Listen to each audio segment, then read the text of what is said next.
Hey there, how's it going? Hope you are doing well. So today's video is going to be a little different than what you're used to. I am basically going to just answer some questions that we have been receiving about virtual auditions. But before I get to that, I want to thank all of you in our community, all of my friends, my family, my sorority members, my former teammates with the Redskins and the Wizard Girls. I just want to say thank you for showing up for me. Tonight I had an interview with Bridget Case. She's absolutely amazing. She is a former Chargers girl and she is a current sports journalist. She has her own podcast and she's just so fun and bubbly. And we got on live tonight. She interviewed me and it was absolutely amazing. But what was even more amazing, other than the conversation, was just the amount of support from this community and my network of people that showed up live, were giving me love, giving me hearts, giving me encouragement throughout.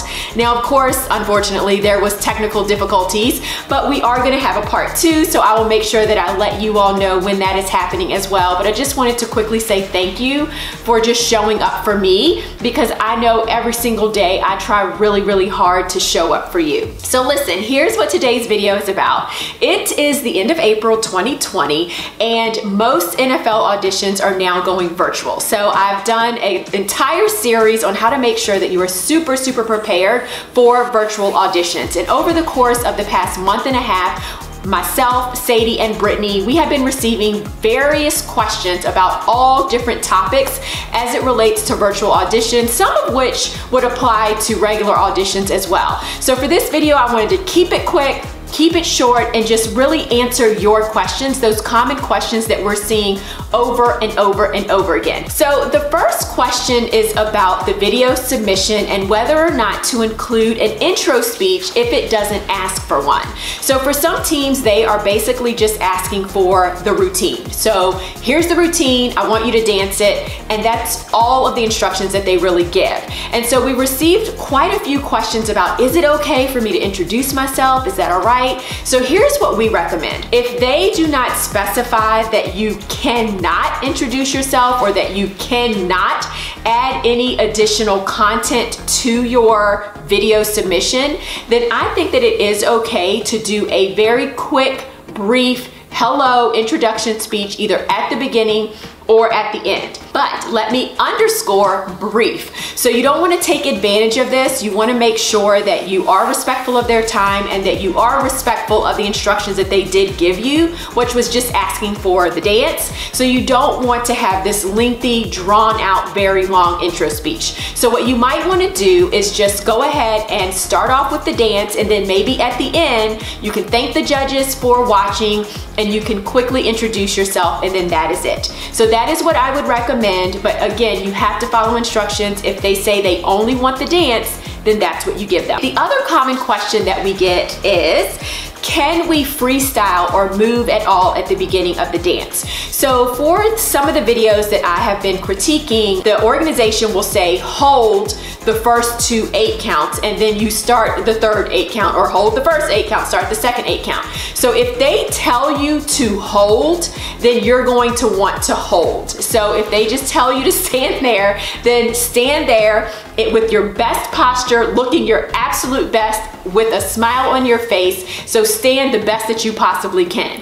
But if they don't really specify and they just say, okay, you're going to start dancing, or the routine starts on the third 8 count, then I always tell my lovelies, utilize every single 8 count that you have to show off, to show your unique skill. So in this case, I would say, yeah, go ahead and dance those couple of 8 counts, but then make sure that you come in when you're supposed to with the choreography that they gave you.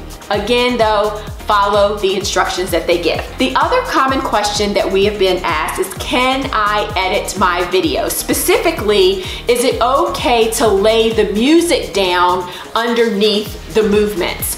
The reason that this may be a good idea is because for some of the videos that I've listened to, the music is not very clear. You can hear a lot of background noise, especially for videos that are recorded outside. So unless they say otherwise, it may be a good idea to go ahead and obviously record the routine, have the music playing, and then when you get home, you can listen to it, see if it's clear, and if not, then you can lay that music bed right underneath of the actual video. And the reason that I would recommend this is because just think about just in any video that you listen to, if the music is down low, you're not gonna feel the energy and the vibes from it. If the music is not clear, you're not gonna feel like the energy. But if the music is, you know, very crisp and loud, and it's gonna make you feel better, right? So as the judges are listening and watching, you do want the music to give off some sort of energy and some sort of vibe that matches with your performance. So that is my recommendation there. We're also getting the question about, can we add a lower third? And again, same thing.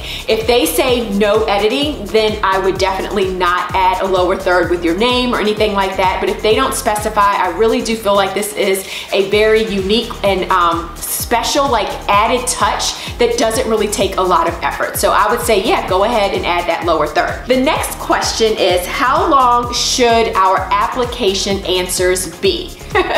So this is a good one. And so in my opinion, the more the better, but not too long. So you want to make sure that you utilize all of the space that is given when possible. If they give you enough space, try to fill it up within reason. So you don't want it to be 4, 5, 6 paragraphs long, but at least 2 paragraphs. Like make sure that you explain and give them details behind certain things. So if you are a teacher, tell them what you teach. Tell them who you teach. Tell them why you love teaching. So go into a little more detail with your application responses, especially if they give you the room to do so. You really want to make sure that you are painting a beautiful, colorful picture of who you are outside of just your video submission. And the best way to do that obviously is through your application, your responses, your cover letter, and your resume. And so we have a video on that, so make sure you watch that as well. Okay.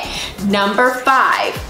Should I write in complete sentences? So this one kind of surprised me. So obviously, yes, right? You want to make sure that when you're responding, like they're asking you a question and it's a complete sentence, then you should respond in a complete sentence. Again, you want to tell a story. You want it to be very colorful. You want to make sure that you obviously have proper grammar and punctuation and all of that, but you want to make sure it's very conversational. And when we are talking to our friends and when I am talking to you, everything is in a complete sentence. So I would most definitely say yes. However, of course, there's an exception to this rule.